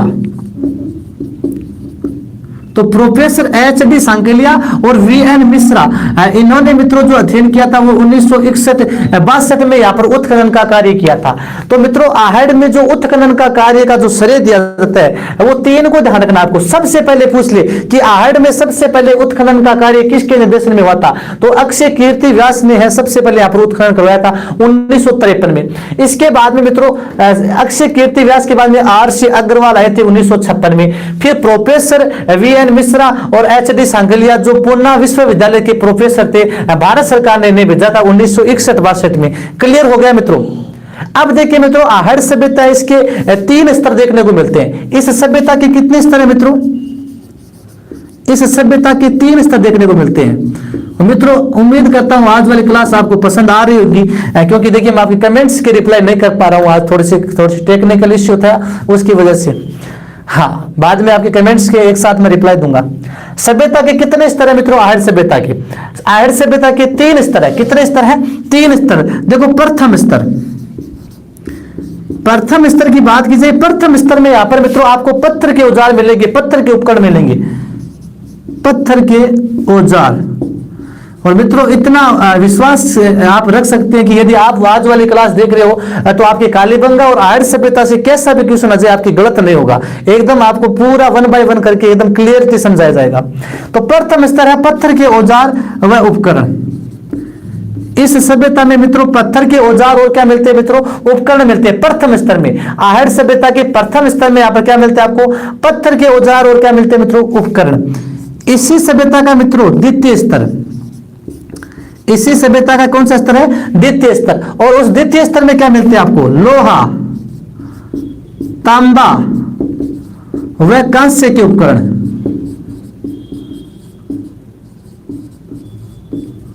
लोहा, तांबा व कांस्य के उपकरण। लोहा, तांबा और कांस्य के उपकरण मित्रों इसी में मिलते हैं आपको। लोहा, तांबा और कांस्य के उपकरण आपको देखने को मिलते हैं द्वितीय स्तर में। आहड़ सभ्यता के द्वितीय स्तर में लोहा, तांबे और कांस्य के उपकरण देखने को मिलते हैं। तृतीय स्तर, तृतीय स्तर में क्या मिलते हैं मित्रों, मिट्टी के मृद भांड, मिट्टी के मृद भांड अर्थात मिट्टी से बनी हुई वस्तुएं, मिट्टी से बने हुए बर्तन, मिट्टी से बने हुए बर्तन मित्रों वो किस में मिलते हैं, तृतीय स्तर में मिलते हैं। तो मित्रों इस सभ्यता के 3 स्तर है। पहले स्तर में आपको पत्थर के औजार और उपकरण देखने को मिलेंगे, दूसरे स्तर में लोहा, तांबा और कांस्य के उपकरण देखने को मिलते हैं, और तीसरे स्तर में मित्रों मिट्टी के मृद भांड, मिट्टी से बनी वस्तु आपने को देखने को मिलेगी। मित्रों एक बार वापस देखिए जितना आपने पढ़ा है। आहड़ सभ्यता उदयपुर में बेड़च या आयर नदी के किनारे, इसे बनास नदी घाटी क्षेत्र में होने के कारण इसे बनास सभ्यता कहते हैं। और इसको कार्बन 14 पद्धति के अनुसार इसका जो काल है वो काल आपको 2000 ईसा से 1200 ईसा पूर्व तक माना गया है। और आहड़ के जो प्राचीन नाम है, इस सभ्यता के प्राचीन नाम है, इसे ताम्रवती नगरी कहते हैं। यहाँ पर आघाट दुर्ग मिला था। ये मित्रों ध्यान रखना, जो आघाट दुर्ग है इसका सबसे पहले जो उत्खनन हुआ था वो आर सी अग्रवाल ने यहाँ पर किया था। आर सी अग्रवाल ने आघाट दुर्ग का सबसे पहले उत्खनन है इसी आर सी अग्रवाल ने किया था। ठीक है मित्रों, इसी कारण इसे आघाटपुर कहते हैं और इसे बनास आयड़ संस्कृति कहते हैं। इस नाम को देने वाला कौन था, बनास सभ्यता या आयड़ सभ्यता जो नाम दिया था ये एच डी सांकेलिया ने दिया था मित्रों। और मृतकों के टिल्ले की सभ्यता इसलिए इसे कहते हैं क्योंकि यहाँ पर इस सभ्यता के 8 बार बनने और 8 बार उजड़ने का प्रमाण मिलता है, इसलिए इसे मृतकों के टिल्ले की सभ्यता भी कहते हैं। इसका सबसे पहले उत्खनन का जो सर्वप्रथम श्रेय देते हैं वो अक्षय कीर्ति व्यास को दिया जाता है 1953 में। फिर आर सी अग्रवाल आए 1956 में, वी एन मिश्रा और एच डी सांकेलिया 1961-62 में। सभ्यता के 3 स्तर मिलते हैं। प्रथम स्तर पर आपको पत्थर के औजार और उपकरण मिलेंगे, द्वितीय स्तर पर आपको लोहा, तांबा और कांस्य के उपकरण मिलेंगे, तृतीय स्तर पर आपको मिट्टी के क्या मिलेंगे, मर्द भांड, मिट्टी के बर्तन। यदि इतना आपको क्लियर हो गया मित्रों तो आगे बढ़े।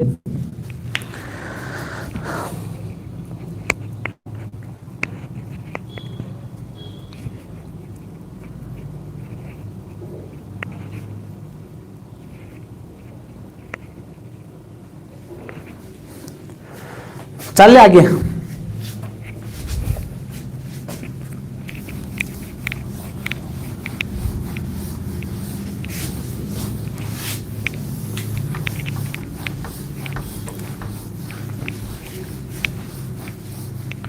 अब देखिए मित्रों आगे देखिए इसी के आहड़ सभ्यता के बारे में।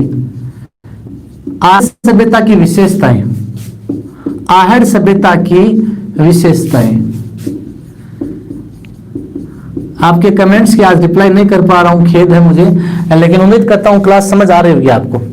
आहड़ सभ्यता की विशेषताएं देखिए मित्रों, इस सभ्यता की बात की जाए मित्रों तो आहड़ सभ्यता में देखिए यहाँ पर जो मकान है वो मकान कैसे बने थे, तो मकान वैसे थे आयताकार, और मकानों में मित्रों कच्ची मिट्टी और कच्ची ईंटों का प्रयोग हुआ था, कच्ची मिट्टी मित्रों और यहाँ पर कच्चे ईंटों का प्रयोग हुआ था इस सभ्यता में, और ध्यान रखना मित्रों। और एक प्रकार से आप कह सकते हैं कि कच्ची मिट्टी का प्रयोग, कच्ची ईंटों का प्रयोग है, ये ग्रामीण परिवेश को दर्शाता है, इसलिए कहते हैं कि आहड़ सभ्यता है वो एक क्या थी, ग्रामीण सभ्यता थी।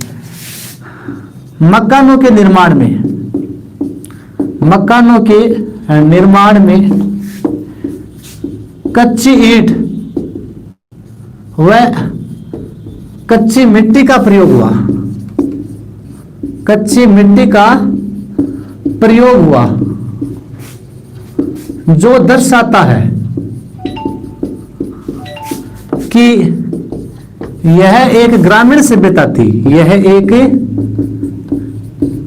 ग्रामीण सभ्यता थी। कैसे थी, ग्रामीण सभ्यता थी, ये आपको ध्यान में रखना है। आहड़ कैसी थी, ग्रामीण। और आपको पूछ लिया कि कालीबंगा कैसी थी, कालीबंगा में तो नगरीय सभ्यता थी, और आहड़ कैसी है कि ग्रामीण सभ्यता थी। मकान है वो कैसे थे, आयताकार बने थे और ऊपर से डलवा होते थे, ऊपर से डलवा होते थे, कहते हैं कि बांस की छत्तें भी इसमें देखने को मिलती है इस सभ्यता में। ठीक है मित्रों, चलिए यहां पर मित्रों इस सभ्यता में सामूहिक भोजन का प्रमाण मिलता है, यानी एक साथ बैठकर लोग भोजन करते थे। और कहते हैं कि एक घर में मित्रों है 4 से 6 चूल्हे मिले थे। कितने मिले थे, 4 से लेकर 6 चूल्हों के प्रमाण भी देखने को मिलते हैं। और उन चूल्हों को देखकर पता लगता है कि यहाँ पर लोग सामूहिक रूप से रहते थे और सामूहिक रूप से यहाँ पर भोजन का प्रमाण मिलता है। और एक चूल्हे पर कहते हैं कि मानव की हथेली का निशान भी देखने को मिलता है। पास में ही कहते हैं कि वहां पर जो चक्की होती है आटा पीसने वाली, जो हाथ से चक्की पीसते ना, उस आटा पीसने वाली चक्की का जो पार्ट होता था ना गोल गोल, वह पार्ट भी है वहीं पर उसी रसोई रूम में देखने को मिलता है। तो मित्रों यहां पर सामूहिक भोजन का प्रमाण मिलता है, सामूहिक भोजन का प्रमाण आपको किस में मिलेगा, सामूहिक भोजन का प्रमाण आहड़ में देखने को मिलेगा। एक मकान में 4 से 6 चूल्हे कितने मिलते हैं, 4 से लेकर 6 चूल्हे मिलते हैं। इससे आप पता लगा सकते हैं कि यहाँ पर लोग कैसे रहते थे, सामूहिक रूप से रहते थे, एक संयुक्त परिवार में रहते थे। एक ही मकान में 4 से 6 चूल्हे, इसका मतलब सभी लोग मिलजुल कर रहते थे, सामूहिक रूप से भोजन करते थे। और एक चूल्हे पर कहते हैं कि मानव की हथेली के निशान भी मिलते हैं। पास में कहते हैं वहां पर एक चक्की का पार्ट भी मिलता है देखने को। ठीक है, इसी में मित्रों में देखो बिना हत्थे का एक जल पात्र भी मिलता है, यानी जल पीने का जो पात्र होता है ना, वो जल पात्र मिलता है।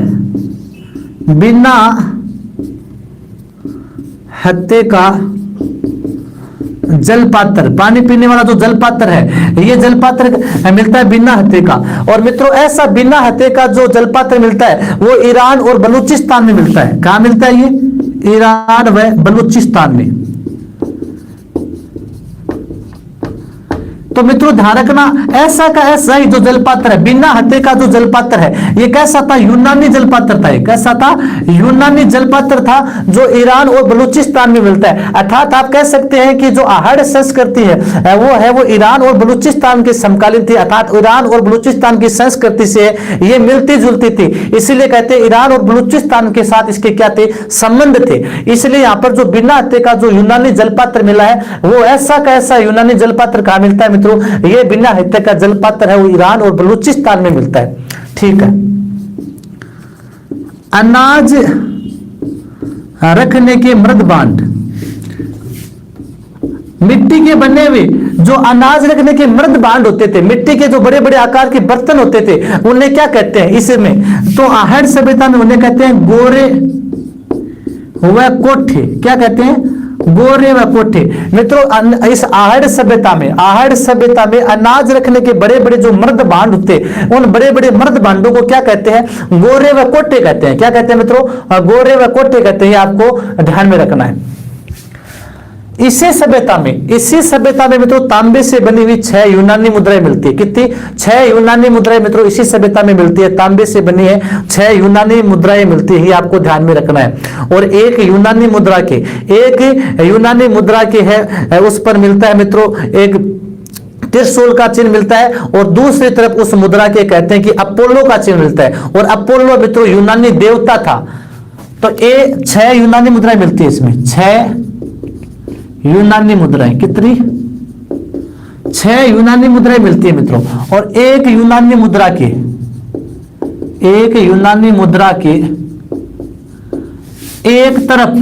एक तरफ तो क्या मिलता है मित्रों? एक तरफ तो त्रिशूल, क्या मिलता है? त्रिशूल। एक यूनानी मुद्रा के एक तरफ त्रिशूल तथा दूसरी तरफ किसका चिन्ह मिलता है? अपोलो। और अपोलो क्या है मित्रों? अपोलो होता है यूनानी देवता। तो एक मुद्रा की एक तरफ तो त्रिशूल की आकृति और दूसरी तरफ किसकी आकृति है? अपोलो की आकृति है, जो यूनान का देवता माना गया है। ठीक है। और मित्रों कहते हैं कि इस अपोलो के हाथ में तीर और तरकस लिए हुए दिखाया गया है। इस अपोलो के हाथ में क्या लिए दिखाया है? इस अपोलो के हाथ में तीर और तरकस लिए हुए दिखाया गया है। ठीक है। इसके बाद में आगे बढ़े मित्रों, देखिए आगे बात की जाए इसी सभ्यता में, इस सभ्यता का मुख्य काम क्या था या मुख्य कार्य क्या था? यहाँ का मुख्य कार्य क्या था? मुख्य उद्योग क्या था? इस सभ्यता का मुख्य उद्योग था मित्रों ताम्र उपकरण बनाना अर्थात तांबे की वस्तुएं बनाना। इनका मुख्य काम था तांबे को गलाना। और यहाँ पर तांबे की भट्टियां मिली है, जिसमें तांबे की 2 कुल्हाड़ियां भी देखने को मिलती है। यहाँ पर तांबे की कुल्हाड़ियां यहाँ पर देखने को मिलती है मित्रों। तांबे के बड़े बड़े अस्त्र शस्त्र देखने को मिलती है। तो इसका मुख्य कार्य, इस सभ्यता के लोगों का मुख्य कार्य था ताम्र उपकरण बनाना, तांबे को गलाना और तांबे की भट्टियां मिली यहाँ पर। तो ताम्र उपकरण बनाना, तांबे को गलाना और उन तांबे के क्या बनाना मित्रों? अस्त्र शस्त्र बनाना, तांबे के अस्त्र शस्त्र बनाना। और यहां पर क्या मिली है मित्रों? तांबे की 2 कुल्हाड़ियां मिली है,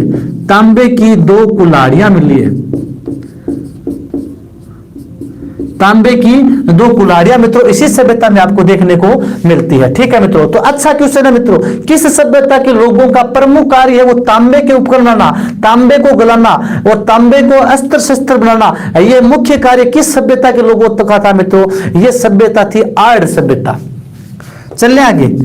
अब देखो मित्रों इसी सभ्यता में मित्रों एक टेरिकोटा पद्धति मैंने आपको बताई थी। टेरिकोटा कहाँ की प्रसिद्ध? राजस्थान में मोलेला गांव राजसमंद की। यानी मिट्टी से है अलग अलग प्रकार के बर्तन बनाना, देवी देवताओं की मूर्तियां बनाना, टेरिकोटा पद्धति कहलाती है। और टेरिकोटा पद्धति से मित्रों यहाँ पर क्या मिली है? वर्षभ प्रतिमा मिली है। क्या मिली है? वर्षभ प्रतिमा। वर्षभ किसे कहते हैं मित्रों? बेल को कहते हैं। किसे कहते हैं? बेल या सांड को कहते हैं। तो बेल की प्रतिमा यानी टेरिकोटा पद्धति से निर्मित एक बेल की प्रतिमा मिली है। और मित्रों इस बेल की प्रतिमा को कहते हैं बनासियल बुल। ये प्रश्न आया हुआ है मित्रों एग्जाम में, 2nd ग्रेड में। टेरिकोटा पद्धति से निर्मित बनासियल बुल या वृषभ प्रतिमा है, वो किस संस्कृति में देखने को मिलती है? वो आहड़ संस्कृति में देखने को मिलती है। मित्रों एक बार वापस देखिए, यहाँ पर इंपॉर्टेंट है सारी की सारी चीजें जितने बताइए मैंने आपको। यानी आहड़ सभ्यता को वापस रिपीट कीजिए। मकानों के निर्माण में कच्ची ईंट और कच्ची मिट्टी का प्रयोग हुआ है और कच्चे ऊपर जो बांस की ढलवा छत है वो देखने को मिलती है। इससे पता लगता है कि यह सभ्यता कैसी थी? एक ग्रामीण सभ्यता थी। यहाँ पर लोग सामूहिक रूप से भोजन करते थे और एक मकान में 4 से 6 यहाँ पर चूल्हे मिलते हैं, जिससे पता चलता है कि यहाँ पर सामूहिक रूप से संयुक्त परिवार रहता था। बिना हत्थे का जो यूनानी जलपात्र मिला है वह ईरान और बलूचिस्तान में भी ऐसा देखने को मिलता है। अनाज रखने के जो मिट्टी के बड़े बड़े मर्द बांध थे उन्हें गोरे और कोठे कहते हैं। 6 यूनानी मुद्राएं मिलती है मित्रों, आपको ध्यान रखना। ठीक है। एक यूनानी मुद्रा के एक तरफ त्रिशूल और दूसरी तरफ क्या मिलता है? अपोलो का चिन्ह मिलता है। अपोलो कौन है? यूनानी देवता है। मुख्य कार्य ये इंपॉर्टेंट है, किस सभ्यता के लोगों का मुख्य कार्य तांबे का उपकरण बनाने, तांबे को गलाना, तांबे के अस्त्र बनाना था। और यहाँ पर तांबे की 2 कुल्हाड़ियां भी मिली है। ये आपका ध्यान रखना मित्रों। तांबे की भट्टी, ये भी ध्यान रखना मित्रों। तांबा गलाने की भट्टी भी कहां मिली है मित्रों? तांबा गलाने की भट्टी मित्रों यहीं पर मिली है। ये आपको ध्यान में रखना है। टेरिकोटा पद्धति से निर्मित जो वृषभ प्रतिमा या बेल की प्रतिमा है वो इसी सभ्यता में मिलती है। और इस वृषभ प्रतिमा को क्या नाम दिया गया है मित्रों? बनासियल बुल नाम दिया गया है। एक बार देखिए, मैं आपके कमेंट्स देखता हूं जल्दी से।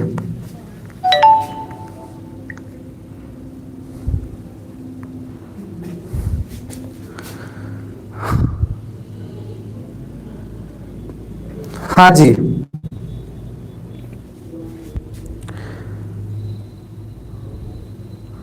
बिल्कुल बिल्कुल क्लियर है अशोक जी। मिस आर, मुकेश जी गुप्ता नमस्कार जी, अशोक जी, प्रमोद जी गोदारा, बलदेव जी गोदारा नमस्कार गोदारा जी, अशोक जी कैसी लग रही है अशोक जी क्लास? अलका जी कुमार, सुमन जी समझ आ रहा है? लोकेश जी यादव, हाँ जी मित्रों, चलिए आगे बढ़े मित्रों। हाँ इसको लीजिए आप, स्क्रीनशॉट लीजिए।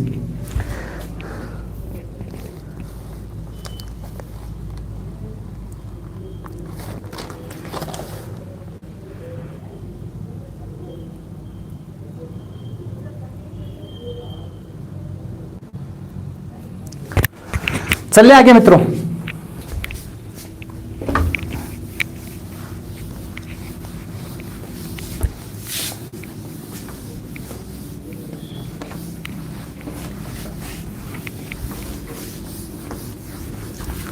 अब देखिए मित्रों, नेक्स्ट देखिए इसी के आगे चले, इसी सभ्यता को आगे बढ़ाते हैं। यानी इंपॉर्टेंट है, ये भी एग्जाम में पूछा गया, जो मैं अभी बता रहा हूं मित्रों, ये एग्जाम में पूछा गया। यानी इस आहड़ सभ्यता के जो लोग हैं वो शव को वो आभूषणों और कपड़े सहित दफनाते थे, और ऐसा प्रमाण इसी सभ्यता में देखने को मिलता है। और एग्जाम में पूछा गया किस सभ्यता के लोग हैं वो शव को आभूषणों सहित दफनाते थे, वो सभ्यता आपकी आहड़ सभ्यता है। तो मित्रों इस सभ्यता में शव को आभूषणों व कपड़ों सहित दफनाते थे, कपड़ों सहित दफनाते थे। ये इंपॉर्टेंट है, बहुत इंपॉर्टेंट है मित्रों, ये ध्यान रखना। एग्जाम में 2-3 बार पूछा गया है कि किस सभ्यता के लोग हैं वो शव को आभूषण और कपड़ों सहित दफनाते थे। ये आहड़ सभ्यता थी, ठीक है। और गोपीनाथ शर्मा के अनुसार मित्रों यहां पर कृषि के प्रमाण भी मिले। गोपीनाथ शर्मा के अनुसार यहां पर क्या मिले मित्रों? कृषि के प्रमाण। गोपीनाथ शर्मा के अनुसार यहां पर कृषि के प्रमाण मिले, और कृषि में गोपीनाथ शर्मा कहता है कि यहां पर ज्वार व चावल की खेती के प्रमाण मिले।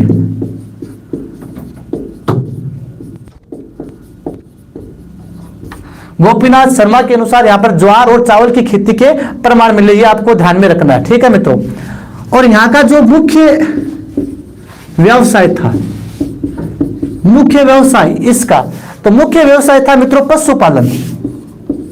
यानी आपसे पूछ ले जो आहड़ संस्कृति है या आहड़ सभ्यता है, इस आहड़ सभ्यता के लोगों का जो मुख्य व्यवसाय था, यह मुख्य व्यवसाय क्या था? तो आहड़ सभ्यता के लोगों का मित्रों जो मुख्य व्यवसाय था, यह मुख्य व्यवसाय था पशुपालन। यहाँ के लोगों का मुख्य व्यवसाय क्या था मित्रों? पशुपालन है, ये यहाँ के लोगों का मुख्य व्यवसाय था। और ध्यान रखना मित्रों, यहाँ पर जो पालतू जानवर था, पालतू जानवर, ये पालतू जानवर मिलता है आपका कुत्ता। आहड़ सभ्यता में भी जो पालतू जानवर है वो कौन सा मिलता है मित्रों? पालतू जानवर मित्रों कुत्ता है, वो आपको देखने को मिलता है। इसके अलावा देखिए कुत्ते के अलावा भी यहाँ पर ये लोग हैं, वो हाथी है, गेंडा है, घोड़ा है, इन सब से परिचित थे। कुत्ते के अलावा भी किन किन से परिचित थे? हाथी, घोड़ा, गेंडा आदि से है परिचित थे।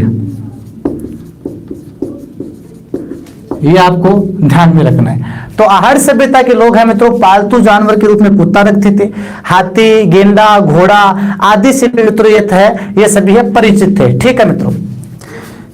आगे बढ़े, इसी सभ्यता की बात की जाए मित्रों, आहड़ सभ्यता के समान ही जो अवशेष मिले हैं, आहड़ सभ्यता के समान अवशेष मिले हैं, वो कहां पर मिले हैं? वो मिले हैं गिलुंड सभ्यता में। कहां मिले मित्रों? गिलुंड सभ्यता में। तो इस सभ्यता के समान, इस सभ्यता के समान अवशेष गिलुंड सभ्यता में मिले। गिलुंड सभ्यता कहां पर है मित्रों? राजसमंद में। कहां पर है? राजसमंद में। आहड़ सभ्यता के समान ही अवशेष कहां मिले? आहड़ सभ्यता के समान अवशेष कहां पर मिले मित्रों? गिलुंड सभ्यता। और गिलुंड सभ्यता कहां पर है मित्रों? राजसमंद में। यहां पर तांबे की 3 मोहरें मिली, तांबे की 3 मोहरें मिली। लेकिन एक बात आपको मैंने वहां पर नहीं बताई थी, अभी बता दूं, नोट कर लेना आप। जो मैंने इससे पहले कालीबंगा सभ्यता पढ़ाई थी, वहां पर एक चीज इंपॉर्टेंट है कि कालीबंगा सभ्यता में सबसे पहले तंदूर का अवशेष मिलता है, यानी तंदूर के प्रमाण, सबसे प्राचीनतम तंदूर के प्रमाण, सबसे प्राचीनतम तंदूर के प्रमाण पूछ ले आपको कि सबसे प्राचीनतम तंदूर के प्रमाण कहां से मिलते हैं, तो तंदूर के प्रमाण आपको कहां पर करना है, ये कालीबंगा सभ्यता में करना है। ठीक है मित्रों, तंदूर के प्रमाण कहां करोगे आप, कालीबंगा सभ्यता में, आप नोट कर लेना। और यहां पर तांबे की 3 मोहरें मिली है, ये 3 मोहरें हैं वो आपकी आहड़ सभ्यता में मिली है। इस सभ्यता के समान अवशेष है वो गिलोंड सभ्यता में मिले, और गिलोंड सभ्यता कहां पर है, राजसमंद में। लेकिन ध्यान रखना मित्रों, आहड़ सभ्यता में जो मकान है वो कच्चे ईंटों के, जबकि गिलोंड सभ्यता राजसमंद में जो मकान है वो पक्की ईंटों के देखने को मिलते हैं। ठीक है, अब देखिए, हाँ बाकी इनमें जो अवशेष है वो लगभग समान देखने को मिलते हैं, आपको ध्यान में रखना है। तो यहां पर तांबे की 3 मोहरें भी मिली, ये आपको ध्यान में रखना है। आगे देखिए मित्रों, इस सभ्यता में मानव की 4 मरण मूर्तियां, मानव की कितने मरण मूर्तियां मिली है, मानव की 4 मरण मूर्तियां, अर्थात मानव की 4 मिट्टी से बनी मूर्तियां मिली है। नारी की खंडित प्रतिमा, नारी की खंडित प्रतिमा मित्रों इसी सभ्यता में मिलती है, नारी की आपको खंडित प्रतिमा। इसके अलावा मित्रों यहां पर ध्यान रखना, हाथी है, घोड़ा है और बैलगाड़ी का पहिया है, इनकी मरण मूर्तियां भी देखने को मिलती है। हाथी, घोड़ा, बैलगाड़ी का पहिया, इनकी मरण मूर्तियां देखने को मिलती है। जबकि यहां पर हड्डी का चाकू, हड्डी का चाकू, देखो हमने कालीबंगा सभ्यता में पढ़ा था तांबे का चाकू, जबकि यहां पर क्या है, हड्डी का चाकू देखने को मिलता है। हाथी, घोड़ा, इनकी भी मिट्टी की मरण मूर्तियां देखने को मिलती है। बैलगाड़ी के पहिए की भी मरण मूर्ति यहां पर देखने को मिलती है, ये आपको ध्यान में रखना है। और मित्रों इस सभ्यता का जो पतन है वो पतन माना गया है आयर नदी का सूखना, आयर नदी का सूखना, आयर नदी का सूखना वह भूकंप, भूकंप भी एक कारण माना गया है। आयर नदी का सूखना, आयर नदी के सूखने के कारण कहते हैं कि आयर सभ्यता है ये वहीं पर उसका पतन हो गया था। तो एक बार वापस देखिए, शव को आभूषण व कपड़ों से ही दफनाते थे। कृषि के प्रमाण मिलते हैं यहाँ पर ज्वार और चावल की खेती, प्रमुख मुख्य व्यवसाय पशुपालन था, ये आपको ध्यान में रखना है। पालतू जानवर यहाँ का क्या था, कुत्ता था। पालतू जानवर क्या था मित्रों, कुत्ता। इसके अलावा हाथी, घोड़ा, गेंडा आदि से परिचित थे। इस सभ्यता के समान अवशेष गिलोंड सभ्यता में मिले। यहाँ पर तांबे की 3 मोहरें मिली है। मानव की 4 मरण मूर्तियां, यानी मानव की 4 मिट्टी की मूर्तियां। इसके अलावा मानव के अलावा हाथी, घोड़े की भी मरण मूर्तियां देखने को मिलती है। नारी की खंडित प्रतिमा, हड्डी का चाकू देखने को मिलता है। इस संस्कृति का पतन आयर नदी का सूखना बताया गया। और एक और ध्यान रखना मित्रों, एक है मित्रों चक्रकूप पद्धति, इसी में देखने को मिलती है वो चक्रकूप पद्धति। ये क्या होती है मित्रों, चक्रकूप पद्धति क्या होती है, ये चक्रकूप पद्धति किस सभ्यता में देखने को मिलती है, आहड़ सभ्यता में। तो चक्रकूप पद्धति होती है घरों से पानी को बाहर निकालना, घरों से पानी को निकालना, पानी को निकालने की विधि, घरों से पानी को निकालने की विधि, घरों से पानी को निकालने की विधि है चक्रकूप पद्धति। यानी ये ऐसे करते थे, घरों के अंदर जो पानी भर जाता था उसमें गहरा अंडाकार गड्ढा खोदा जाता, और गहरा अंडाकार गड्ढा खोदकर उसमें कहते कि घड़े रखे जाते थे, एक के ऊपर एक घड़े रखे जाते थे, और उन घड़ों में मिट्टी डालकर है पानी को सुखाया जाता था। तो घरों में है मित्रों एक गड्ढा खोदकर उसमें एक के ऊपर एक है वो घड़े रखे जाते थे, घड़ों में मिट्टी डालकर पानी को सुखाया जाता था, उसे कहते हैं चक्रकूप पद्धति। और ये चक्रकूप पद्धति भी मित्रों इसी में आपको देखने को मिलती है। इसी के साथ मित्रों आप एक बार इसका स्क्रीनशॉट लीजिए, मैं आपके कमेंट्स देखता हूं।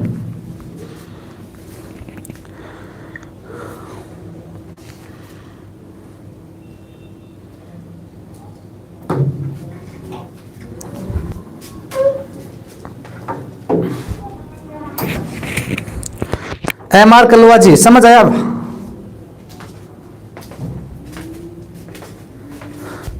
लोकेश यादव जी, प्रवीण जी, रोयल जी समझ आया? अशोक जी, हाँ मुकेश जी गुप्ता, अच्छा जी। तो धन्यवाद मित्रों, आपकी देखो आज 2 सभ्यताएं हो गई आपकी, कालीबंगा और आहड़ सभ्यता है ये यहीं पर आपकी कंप्लीट हो जाती है।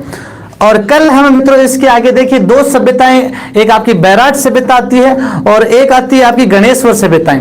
ये दो सभ्यताएं आपके सेकंड ग्रेड एग्जाम की दृष्टि से आपकी इंपोर्टेड स्थान रखती है, तो उनकी चर्चा मित्रों हमें आगे करेंगे।